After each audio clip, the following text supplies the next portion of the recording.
যে সমস্ত ছাত্রছাত্রীরা নতুন জ্যোতিষশাস্ত্র শিখছেন তাদেরকে বলি 12টা রাশির দুটো ভাগ আছে, একটা হচ্ছে ধনাত্মক, একটা হচ্ছে ঋণাত্মক। এই ধনাত্মক আর ঋণাত্মক, এই 6টা ধনাত্মক 6টা ঋণাত্মক। এখন ছাত্রছাত্রীদের মনে প্রশ্ন আসতে পারে ধনাত্মক আর ঋণাত্মক কী কাজে লাগবে। দেখুন, প্রতিটা গ্রহের কিন্তু চন্দ্র আর সূর্য ছাড়া, আগেও বলেছি, দুটো করে ঘর আছে।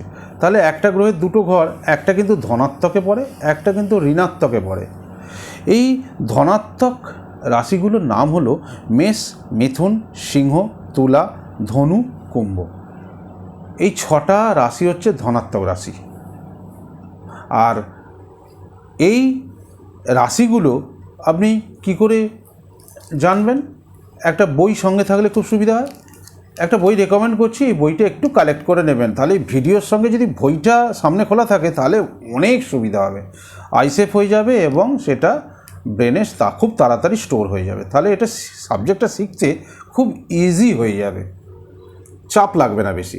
বইটার নাম হচ্ছে এডিএন পদ্ধতিতে ভাগ্যবিচার প্রথম খণ্ড, দেবসূর্য পাবলিকেশন কর্তৃক প্রকাশিত। যে কোনো বইয়ের দোকানে অর্ডার দিলে আপনাদের এনে দেবে, অথবা ডেসক্রিপশন বক্সে দেওয়া থাকছে বা ফোন নাম্বার দেওয়া থাকবে, আপনারা জেনে নেবেন কোথা থেকে কিভাবে কালেক্ট করবেন। নমস্কার, সপরিবারে ভালো থাকবেন।